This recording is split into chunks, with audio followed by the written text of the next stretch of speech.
Hello. Welcome to Mending Threads, your safe place and your stronghold for whole body wellness. We have a show for you this morning. We've been talking about this past couple of months the COVID 19 trauma and stress in our environment, the collective trauma. So today we want to really look at collective trauma, but we want to look at transformation in a manner of looking at racism and the impact that it has on our health and what is it that we're going to do. So I have talked with Ms. Cindy Quinn, is one of the persons that are stepping up to the plate, and we're going to look at bringing healing and transformation to the topic for the sake of whole body wellness. So look forward to the show, and I think you'll enjoy it today.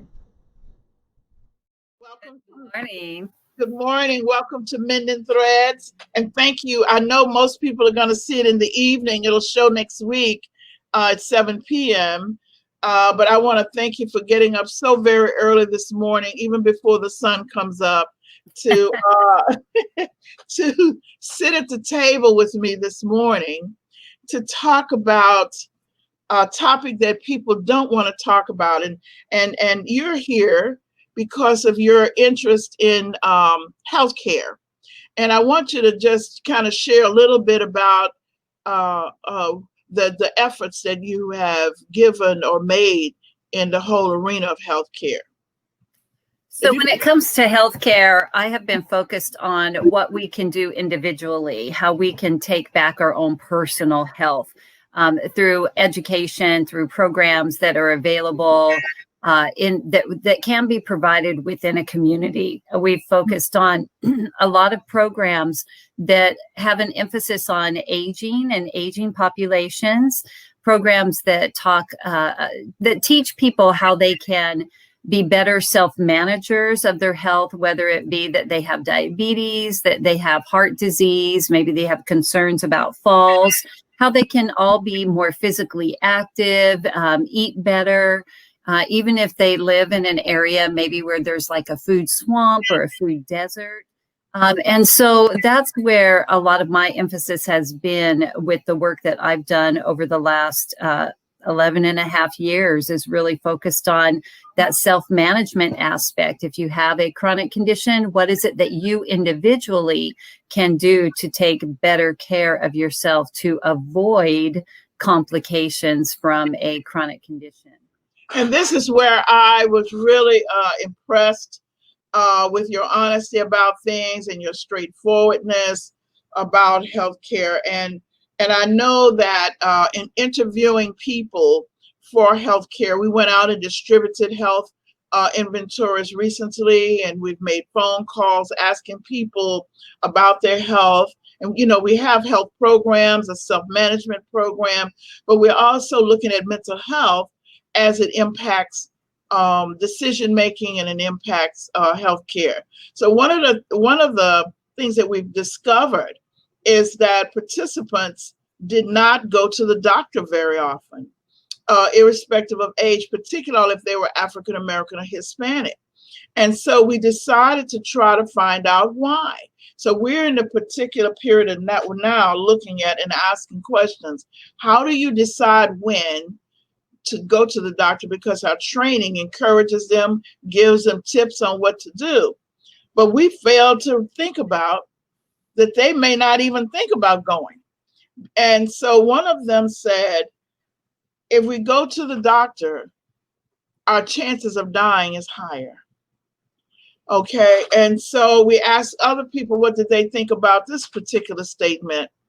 And all of these people were concurring that when they go to the hospital, they know that they're taking a chance. It's an increased probability that they're going to die, not from their sickness, but because of lack of care and possibility of being experimented on. So now I have not checked the probability of that being true now in terms of numbers, but I did have guests on. And they shared with me that until very recently that has been the case. That people, I did not know all of that. I knew some of that. I knew the Tuskegee Right. study. I knew the study about the African American women who were their vaginal areas and whatever were saved, tested, and whatever. And some specimens today are being used from many years ago to determine healthcare habits that they still have there. And so a lot of that I did not know. So we were not including that in our teaching, in our those attitudes and fears. So one of the things that I'm looking at is racism is so systemic, so there, till I've begun to uh, try to understand rather than complain about it and talk about it. Try to understand, just as we do healthcare. Let's look at how racism affects everything that we do, and maybe we could turn it around. Maybe we could, for the next generation, make a big difference. So I asked for some. I was hoping that we had some other guests on the show. They were not able, or they were not able to come. So they did send us some questions. But I just wanted to open up to you your thoughts about the topic of racism as it relates to healthcare or relates to our being and things that are going on now. Mm-hmm. So I think one of the words that have been going around, or acronyms, is called SDOH, Social Determinants of Health.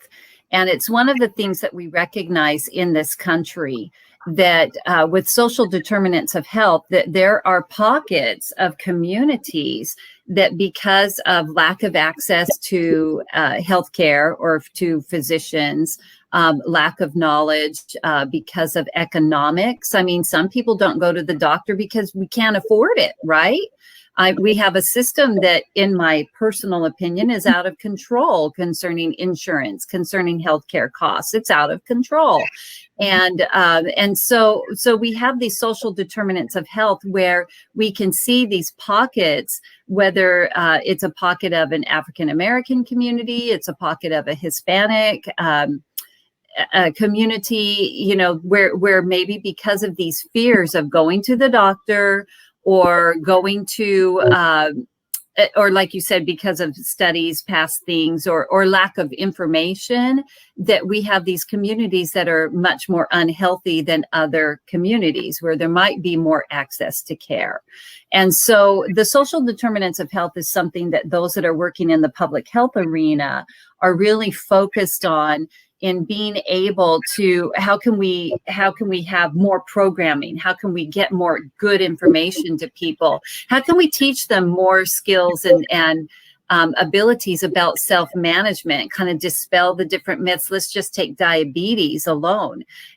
You don't have to die from diabetes. You can live with that disease if certain measures are taken. But how do we get that information into the pockets where diabetes may be more prevalent? So when we think about racism, social determinants of health is something that is closely linked, unfortunately, to that. And it's something that there are people on a national level, as well as a local and regional level, that are really trying to make a difference within different communities. How can we get more healthcare facilities that are quality healthcare facilities into these different communities?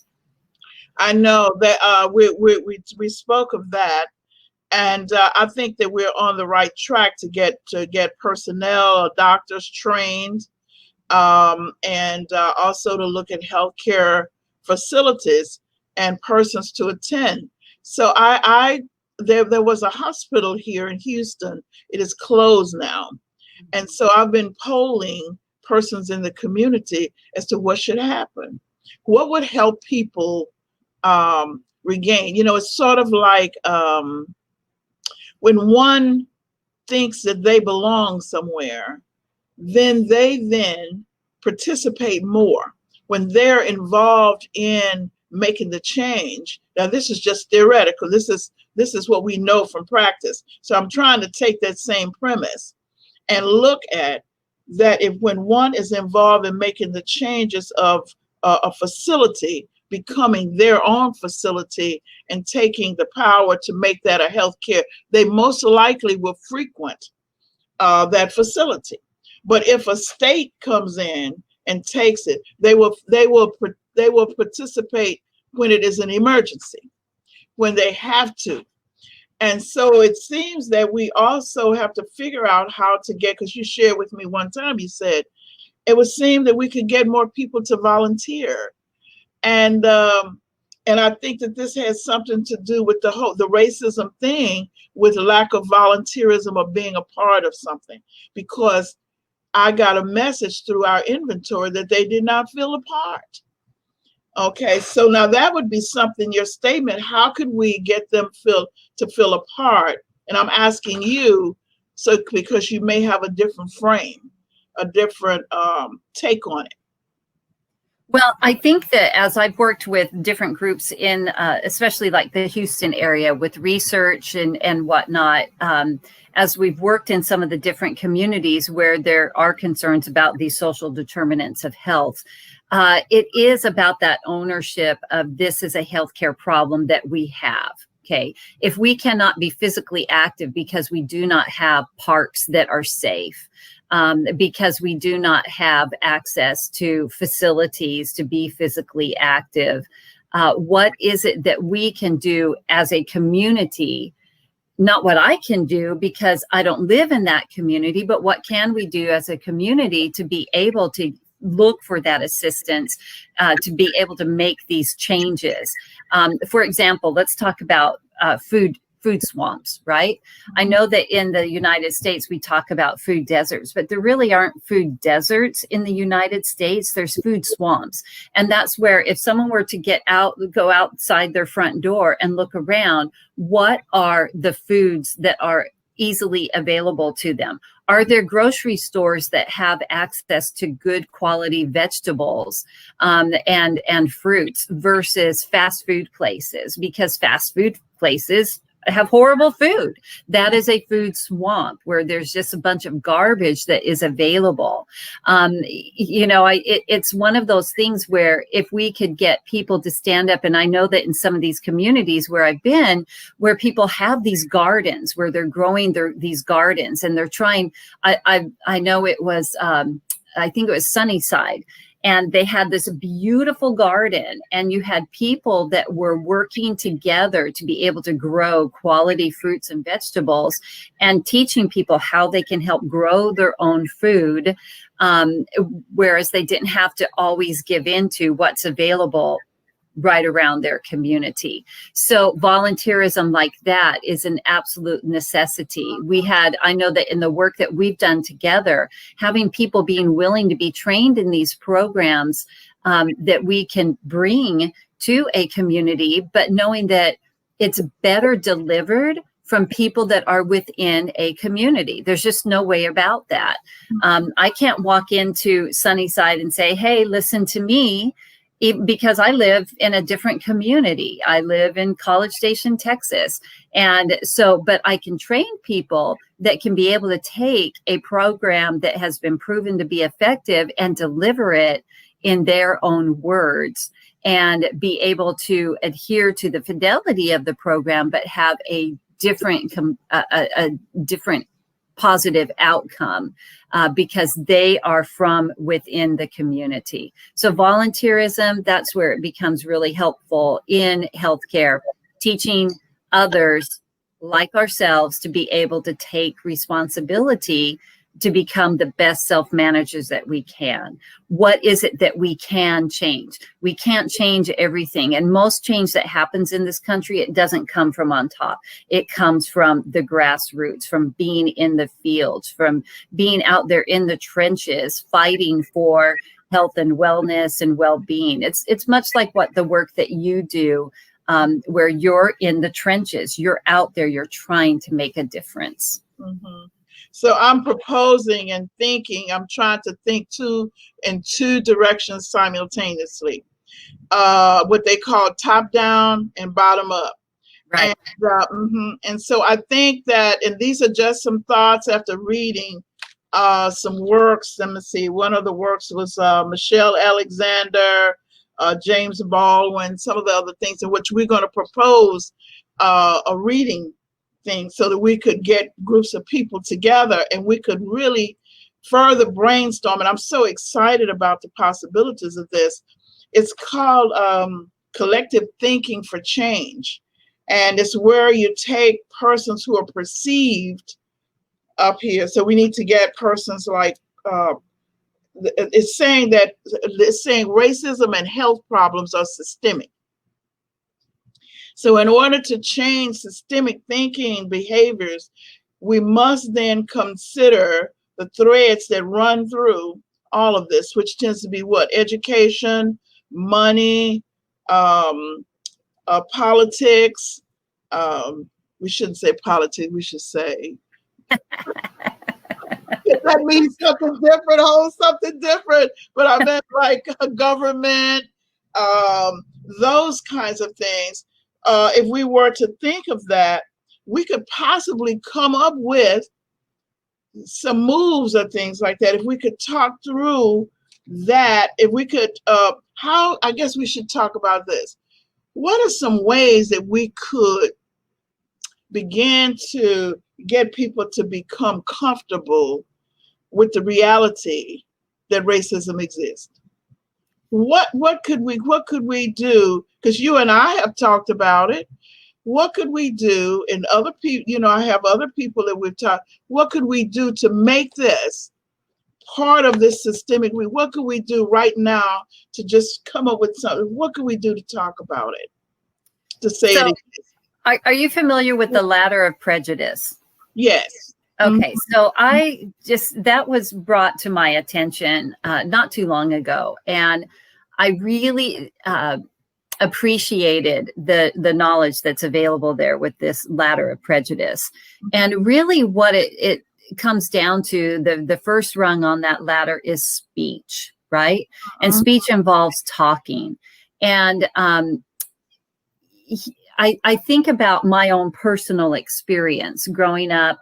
My father was in the Army, and I didn't understand race challenges, but I didn't also fully understand my naivety, because the words that you would hear at home, you thought that they were acceptable as a kid, because that's just mom and dad said it. So therefore, if they said it, then I can say it, right? Because you think your parents are the end all. And it wasn't, I grew up, also I attended junior high and high school in Oklahoma, in a town called Lawton, Oklahoma. And where there was a huge Fort Sill was a huge Army base. And so we had much diversity there, a lot of diversity in the schools that we attended. And I'm going to share something very personal because it talks about change.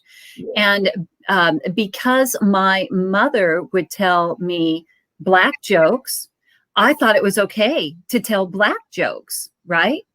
And I remember sharing Black jokes with my Black friends, and I didn't think anything of it until someone who I just loved and enjoyed being with put in my yearbook. She said, "You're a really great person, except for the Black jokes that you tell." And that was the first realization for me, where I said, "Oh, I didn't realize this was wrong because of what was happening in my home." But from then on, I never told another Black joke, and am greatly offended if someone ever were to tell me something like that, because I realized that was something that was being taught from parents, and yet parents that would say, "Oh, I'm not prejudiced at all," right? I'm not prejudiced at all because my best friend some of my best friends are Black. And it's like, there's something wrong with that kind of language. And so the speech is something where we can all be mindful of, and where we can be more culturally conscious, I think, and culturally humble, because racism doesn't apply just to color, right? In our nation, it is so closely affiliated with skin color. Racism is also something where it could be against people of a different faith, of a different belief. And we see that across the world. Think about the Kurdish situation, or Muslims, and And so we think about it can be, or Jewish people, so it can be applied in different areas, but we have to be taking a look at what is our own individual speech. And if we can take a look at our individual speech, then maybe we can bring it back to what are our individual thoughts and what is that information based on? Is it based on what mom and dad have taught me versus what is real? And so that's where we should be able to come together and explore. For example, I participated recently in a church youth group meeting where we talked about being culturally conscious, and and people, and some of the young kids were like, "What do I call people of different colors? Do I call them Black? Do I call them African American? What do I call them?" Well, perhaps the best thing that we could do is to ask the person we're talking with, do you prefer being called Black or African American? What do you want me to call you? And, I'm going to hold up a piece of paper, right? So this is a white piece of paper. And I'm concerned, I'm not white, right? I don't look like this, right? And so it's like we all have different nuances. And being willing to accept that, sometimes for my personal faith, there's prejudices that people have with my personal faith. And I have to, no, that's not accurate. That's not true. Things that they have heard about people of my personal faith. And so being able to begin with that speech and that thought and being able to open up this dialogue, I think is something that is absolutely necessary. So under the premise that I think we're right on the right track. So because I do know that what we think comes from old and new thoughts. And then so we formulate these ideas based on our experiences and hold on to them. And even when they don't test out, if it works to benefit ourselves, then we hold on. I was laughing the other day because they were like, I don't understand, Dr. Lewis, how can you just bring gossip, bullying, and attach it to racism? Well, I was saying that there was this little story that I read one time called Hope for the Flowers. And I'm not going to tell it today, but it was about this little butterfly that was trying to get ahead. And what it did was it just got all over top of people, stepping on them, finding ways in and out that it could get on the top. And when it got to the top, it found out that it was nothing there. And that it had just gotten to all of the top. So one of the things that I say is that it may not be the people who are experiencing it at this time were not there when the attitude was developed, when the belief was developed. But behind, so these, us today, this is our opportunity to bring the thinking and exploring the beliefs and the thoughts that underpin, that are sitting as a foundation for racism. And I think that we would look at the impact that it will have on the care of the cost of caretaking and caregiving in the United States, because it would drop, because I think it's so connected to health issues and child care, child rearing, accidents, police situations, everything is related to that whole idea that somebody is better than the other person. Somebody has less than the other person. Somebody is the same thing with gossip, the same thing. That's what it's all on.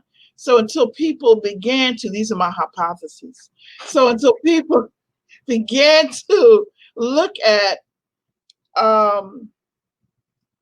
that if everybody's a human being, okay, then what is my need to feel superior as a group of people, and what is my need to feel less? So in the schools, be it education, then we would begin to look at thankfulness that the African American group, that our group have actually given this situation to the United States. So then no longer would kneeling be symbolic of the flag. It would be symbolic of injustice. So it wouldn't be that. So education then, as you were saying, goes back to us needing to teach rethinking. Okay, I call that transformation.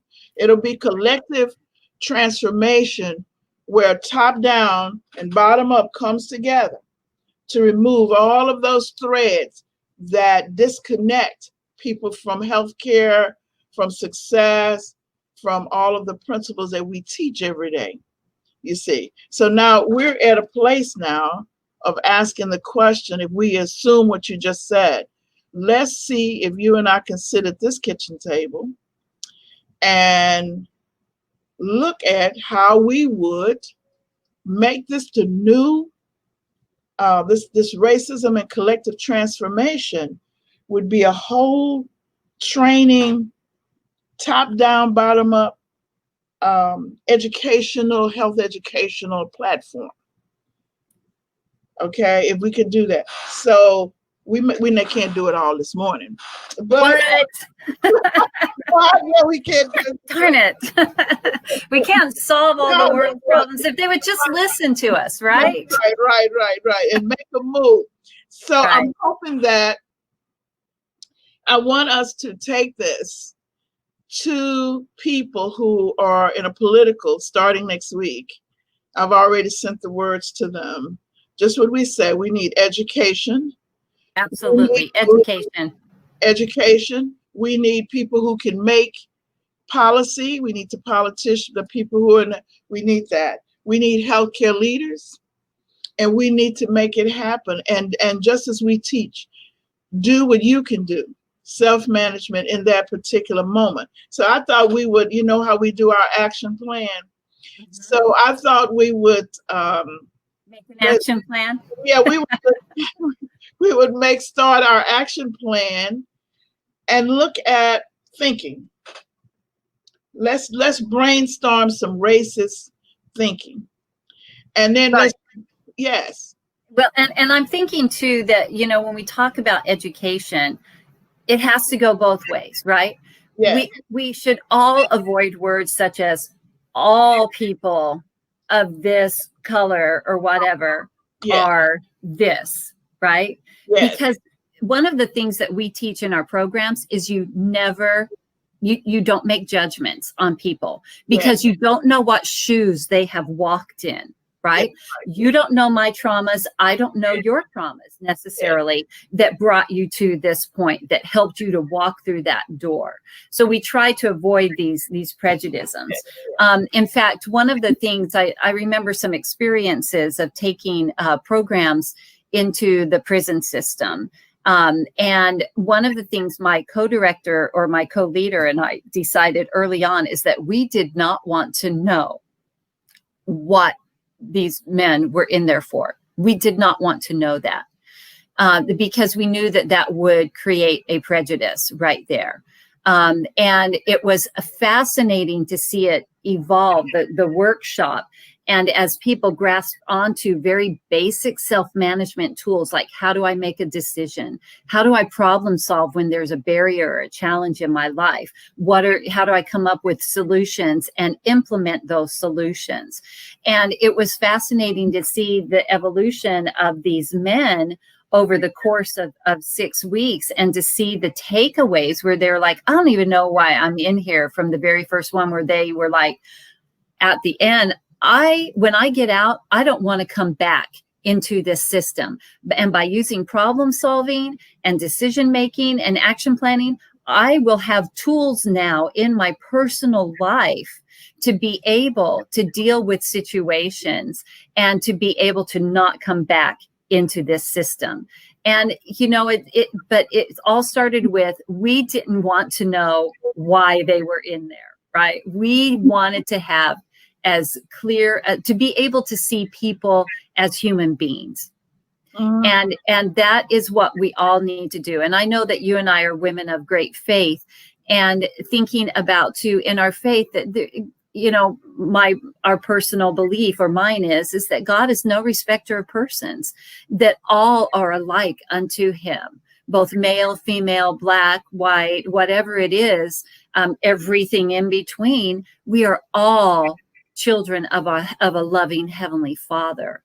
And so if we could even just remove any kind of blinders that we have and just say, how can I look at this person and know that they truly are, in my personal belief, a child of God? And I don't know what shoes they walked in, but I know that they're walking on my path right now. So how can I walk with them on this path? And so that's something that I think with education, being able to start removing those blinders, and looking at, where did I learn this belief? Where did I learn it? Did I learn it at home? Did I learn it at school? And what was this based on? When we look at research, like in the academic community, when we look at the research that is there, we have to look at the data. And it's the data that tells us what really is going on. And so you have to remove any kind of blinders that you have and say, so why is this happening with this research? What is truly the underlying cause? And one of the things that I like to use, especially for problem solving, is called the 5 whys. Have you heard about the 5 whys? No, sure. And so let's say that there's a barrier. Okay. So, and you would state the problem. Here is the problem. Well, why? You ask the first why, and then someone may respond, well, because of this. Well, why? Then another response. Well, why? Then another response. Why? And then you get to the 5th why. And after you respond to that, that's where you can see where that is maybe where you should start to solve the problem, right? Oh, well, I didn't know that was the name of it, but I had done that. Yeah. And try to do that in your own personal life, right? Yeah. I don't have access to good health care. Why? And you may not have to go back to the 5 whys, but it does help you if you go back to be able to see what is a possible solution with that. So education, learning about basic skills of self-management, we're not teaching these to our children. We're teaching them hopefully how to read, how to write, and how to do math and whatnot, but we're not teaching basic human management skills. And also critical thinking. So we took critical thinking out of the school system for rote memory. Right, right. So now children don't think, why am I doing this? What am I getting out of this? Why do I need to continue doing this? Those kinds of things. And so this is exactly what I'm talking about, removing the threads. So we looked at, we have some churches out in Sunnyside, and we did an exploration. And one of them, you remember, was Real Life Christian Church. And we have some other churches over there on Hondo Street and whatever. And we were looking at, why is it that there's a food desert there? Why is it that there are kidney centers all around? Why are they on every block? You have your liquor stores. Why is it there, but you cannot have a grocery store? Why are there no Black-owned or African-American-owned businesses? Why, and so somebody brought in applications. And what happens is that it's not even thought of or spoken of. When you look at an application to apply for funding, it's on there. It asks you if you are non-Hispanic. Okay, so therefore there's a reason why they ask you if you're white or non-Hispanic. So where are the African Americans on there? Right. Okay, so when you just start looking at things, somebody brought this in, see what we're talking about. Look at the percentage of people who apply for loans that are African American, and those that apply that are Euro-American, and same amount on Hispanic. Who gets funded? Look at healthcare, just start looking at, so it has to be somewhere that this thinking that we're talking about, that we need to connect it to all of these pivotal places where decision-making tends to occur. So the individual must make the decision, somehow we encourage them that they have the right to make the decision, that they must push forward. And at the same time, persons who are in a position to make those decisions must do the rethinking too. Right. So, Absolutely. And, and I hate to say this because I know it's not a popular opinion at all, but because we keep coming back to also with healthcare and with healthcare systems, and we talk about these food deserts, these food yeah, swamps, yeah. and really that's what it is. It's a food swamp, right? When you have Church's Fried Chicken, on the corner, on every corner, McDonald's on every corner, and there's not quality food there. It's not good food at all. But you do have to wonder, why is that? How have we integrated into our society that chicken is healthy? Well, chicken can be healthy, but not prepared the way that the fast food restaurants prepare it, Now you right? is it got to the restaurant. That's the thing. That's right. What they have in the chickens, the It's just all garbage. But I think that as we look at like a lot of these businesses and with healthcare, unfortunately, it's not them being concerned about human beings. It's about the almighty dollar. yes, yes. And I mean, let's just be honest about that. Hospitals are not in business to lose money. And insurance companies are not in the business to lose money. They're not actually altruistic. They're not, they may do some programs here and there that they give to the community for goodwill or whatever, but really it's all about being beholden to their shareholders. Yeah. And that's an unfortunate thing. I mean, there's so many different examples of how, like you said, in different communities where there might be more prevalence of the fast food, where there might be more prevalence of, like you said, liquor stores versus why is this happening? And so, as we come together, is it something where we need to bring more of these healthcare manage or not healthcare, but think about this.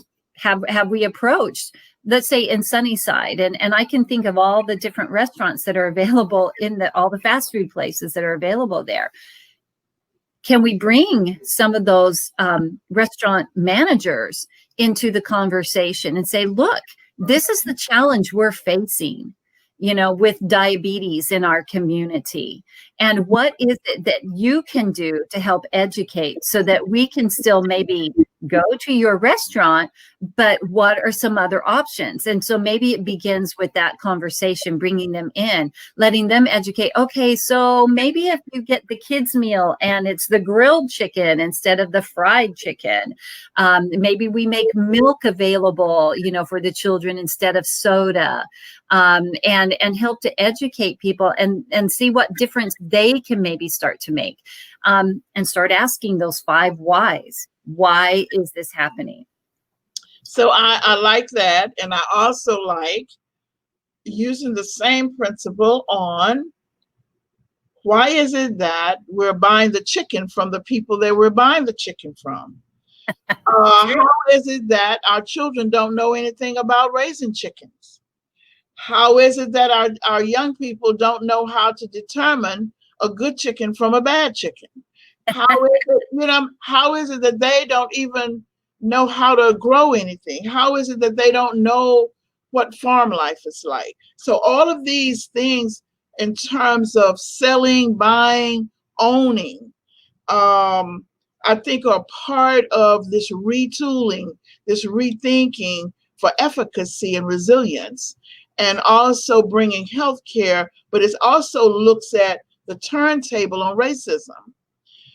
Because if we really begin to look at it, low income people, the masses in terms of the COVID, in terms of whatever you think, there's so many issues when we look at it. How is it that African Americans tend to be at that end where it's so grossly affected?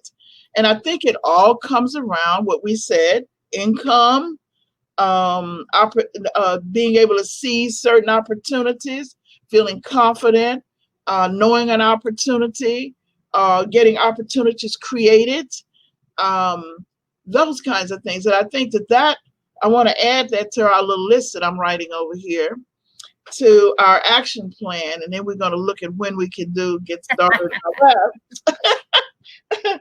Okay, so then we would begin to rethink efficacy for groups of people and individuals.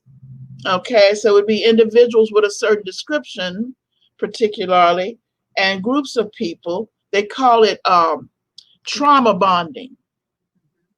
It's a term for trauma bonding.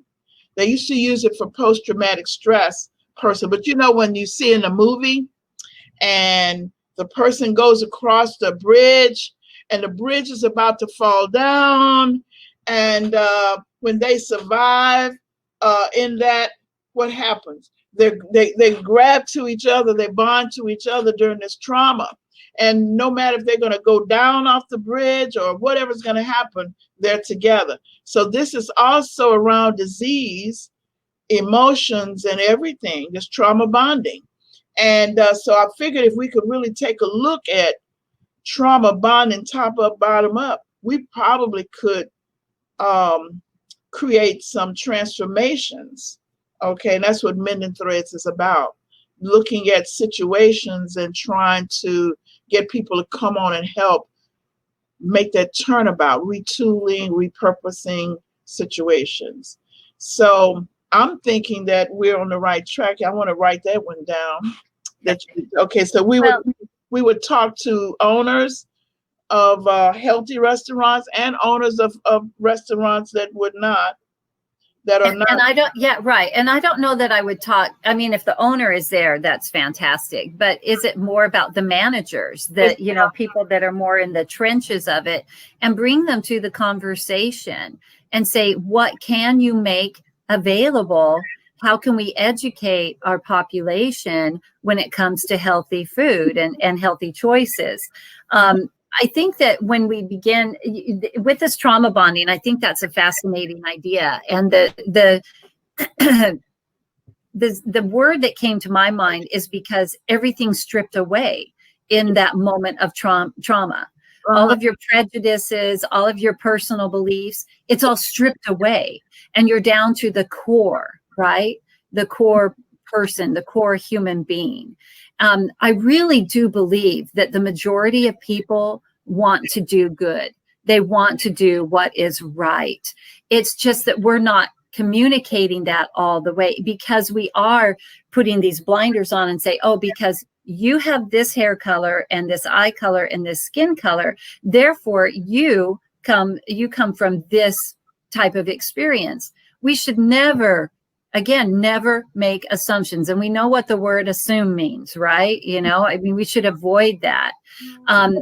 Don't make those assumptions. Don't make those prejudices. But we also need to learn how to better communicate. And so one of the things that we teach in our different workshops too is how to communicate better, how to utilize words that are what we call I messages. For example, stating how you feel. Mm-hmm. And then, you know, I mean, because if you say, I am concerned about this, I feel this way. And if you do that, you're going to promote better communication instead of saying, you do this, which is going to block that communication. So being culturally conscious, being culturally humble, learning how to communicate what your feelings are, create assertiveness in people, understanding that assertiveness is not aggressiveness. But anytime that we are causing fear with people, that's aggressiveness. Yeah. And we need to stay away from that. We don't want to cause fear. We don't want to have these different emotions. And so, you know, I love what you talked about with trauma bonding, is that what can we strip away to where we can get at the core human being? I had a guest on last week, and he was saying, Alan, Brother Oswald, Alan, we call him, he has two names that I'm trying to get, Walker, Oswald Walker. We had him on, and he was talking. He says, you cannot talk about change until you examine the problem. If you talk about change before you own the problem, examine the problem and own the problem, then you'll come up with typical solutions, and you're swimming around in the swamp. In other words, you're just going around because you haven't looked at how to flow in fresh water, because you don't know what the problem is. So I think that we're doing a good job of looking at the problem. And so I think not only education, so what we would have to do is we would have to get groups of like-minded people and different-minded people together. And we would have to look at elements of rethinking. We would have to look at biases, stereotypes, prejudice, racism in an environment where people would begin to own and begin to accept, as I'm looking at this list, accept the reality of white privilege and find out where does white privilege come from. I talked to a little boy, he didn't know, and then a young man stood there and he says, I know what that's about. And he shared with us what that was about. So we're looking at bringing churches together in the city of Houston for sure. And if we can get some kind of model together, we would do that. And we would have churches come together in an environment to share these ideas and look at breaking away some of the negative shells so that we could get at the right fruit, so to speak, and begin to see what could bond in a healthy manner to bring on a whole body wellness, as we mind, body, spirit concept. And instead of pretending, because 11 o'clock, around 11 o'clock on Sunday mornings is the biggest hoax that one could have, because everybody is trying to say the same thing, but in the back of their minds, they know that they're not. They know that they're not practicing. And so if what has fallen away, many of our young people, because they have, and this is what they're sharing, because they have had, just what you said, a chance to find out that what they were taught was not true. And this is not just for white or blacks. You understand, whites. It's also for blacks, the reason why they do not want to go to church. They said church is a farce. They're speaking forked tongues. Okay. It's when one little Hispanic guy told me, he says, Dr. Lewis, you're speaking forked tongue when you're in church, because they say these things, but then they go and they bully people and they say bad things, and we see the same people doing it. So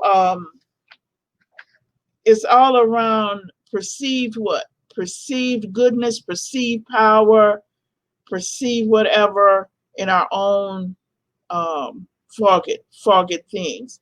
I can share this story. I got two. Okay. When I was a little girl, you were speaking when you were growing up, I lived in a rural area and I loved it. I loved it. I loved being with my grandmother and my grandfather. And they owned a lot of land for some reason, I don't know. But I do know that they were very close friends with people from Germany and different places. And everybody had, this is what gave me an idea with the churches too. Everybody had something that they did well. And they would all come together. And I remember my grandfather, he would have all these people over, and they were there all the time. And they would sit on the front porch and we would talk. I would listen to them. They wouldn't let us come out. We had to stay, grown folks, So, but anyway, I would listen to them and they would talk about pigs and hogs and fruit and what. So they would go out and make syrup, molasses. They whoever had this and so they shared, they worked together. And the thing about it is even back then, I don't understand how they did it. They married together. And I said, they must be up in the woods and nobody knows. So I was trying to rationalize this after I moved away. and came to school in Houston. Later on, I just didn't understand it. And now when I go back, I love being there. People have a generalized history together. And so I'm still trying to study the difference between rural and urban racism. Okay, it's a difference. And There is a difference, it's yes. very different. And people respect each other differently. It's a whole different culture. And so I'm looking at that. And so when I went to Philadelphia to do my doctoral study, I came from Texas. And I had these ideas about people. I didn't, in my neighborhood, I grew up in an African American neighborhood. And I really, the country, the rural area was the area where I had all these multi-ethnic group, multi-racist group working together. So when I went to Philadelphia, I walked in and I had from Houston, I saw that people were different. They responded differently. And I really thank God for this teacher that taught me how to respect people and set boundaries and get hurt and not carry an attitude that I had taken from Texas that all white people were negative.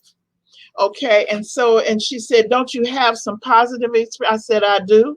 And so we went to all these homes and we had dinner and we were able to talk about the things that you and I are talking about. And this changed my attitude and gave me a feeling that anything that is going on that you don't like or you don't think is right, that you have a right and an opportunity to make a change. And so that those two experiences help me, no matter what the odds are, what the difficulties are.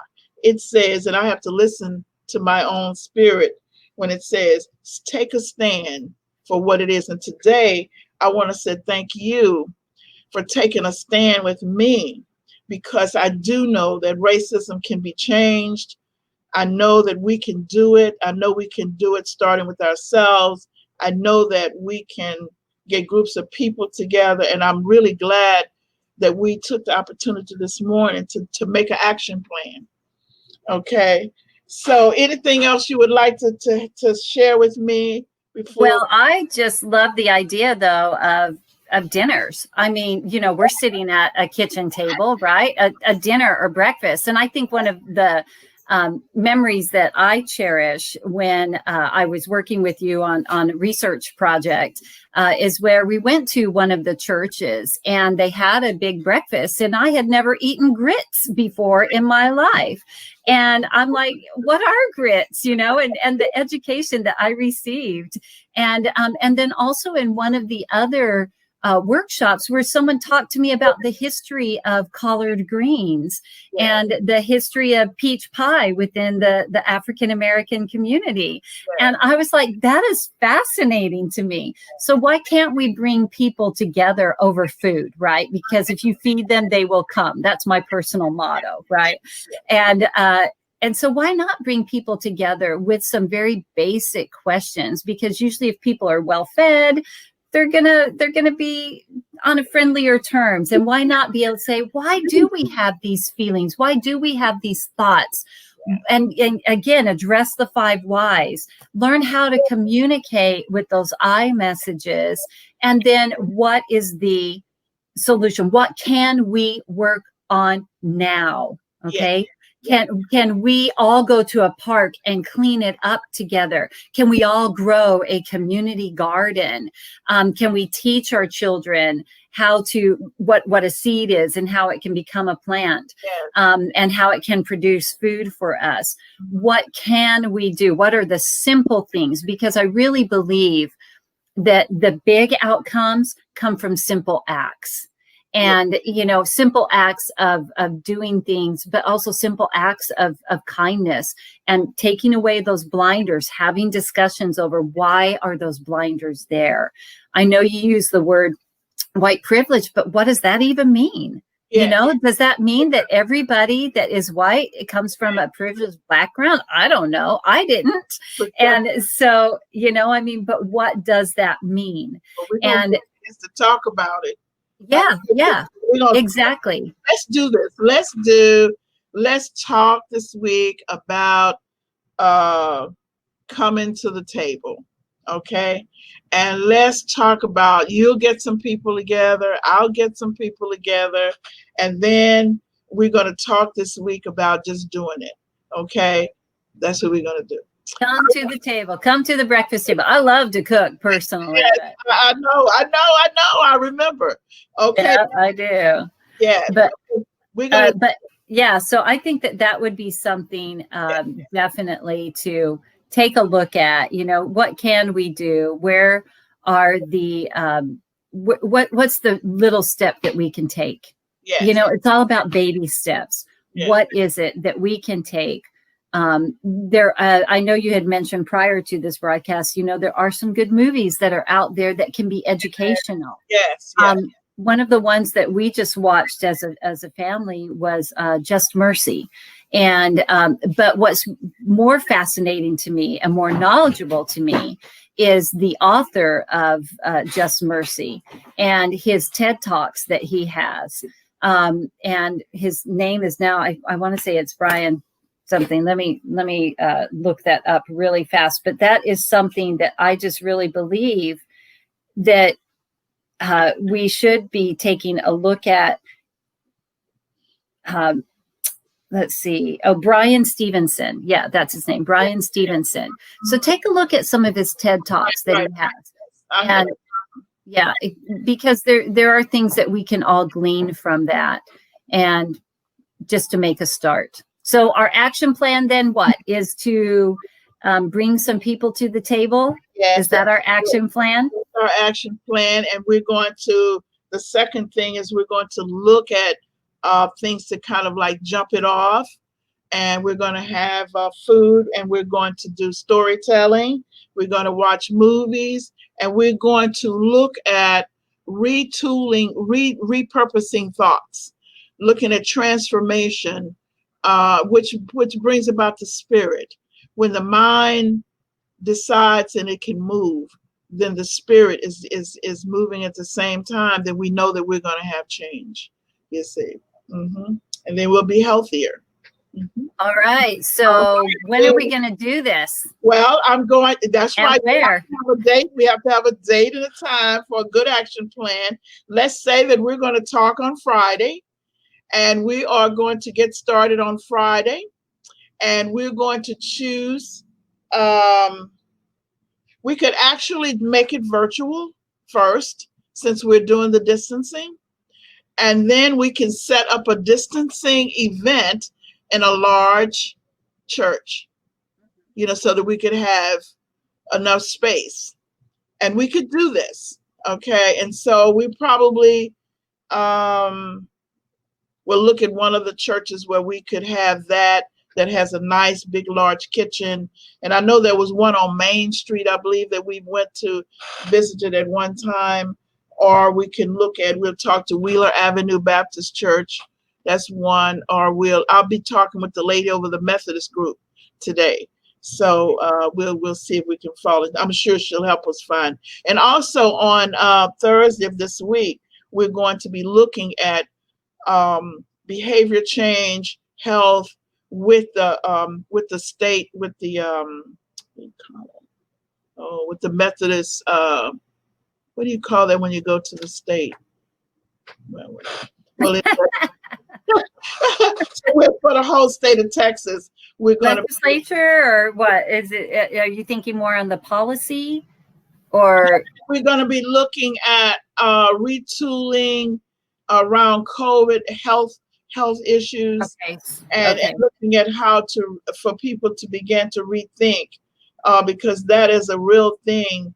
The myths and the fears around COVID, and you'll see African Americans, they're not wearing masks. They're not because they think it's a hoax. They think it's a method of controlling still. So see how all of this racism plays into health in another way. So we need to begin to really address this. And I think I'm really excited about us moving forward on this. Right, right. So, Well, I appreciate it, Dr. Lewis. Thank you so much for inviting me to be on this. So yes, yes, being a part of this effort. So I'm here. yes. Okay, great. Thank you so much. And I'll be talking with you on Friday. All right. Now, remember, well, you didn't know this, but that's my birthday. Oh, no. No, feel free to talk with me on Friday. Okay, So, well, just sing happy birthday. oh, no, it's And okay. we'll do it on Zoom so you can have a cupcake and I can have one. I may have to come up with a healthier option. Okay then. All right. Have You take care. Bye. I'd like to thank Ms. Cindy Quinn for sharing such bountiful thoughts, and I think it's going to bring much fruit to our health and wellness today and in the future. We're looking forward to our planning together with the community, and I want to just end the show by saying thank all of you for being here with us, and remember, renew your beliefs, rebuild your faith, and reconnect with your family and community. For it is not the circumstances we meet, it is the manner in which we respond that determines health, happiness, and success. And I'll look forward to seeing you. Please visit our website, sign on, and give your thoughts and opinions and suggestions. And I'll look forward to seeing you. Thank you.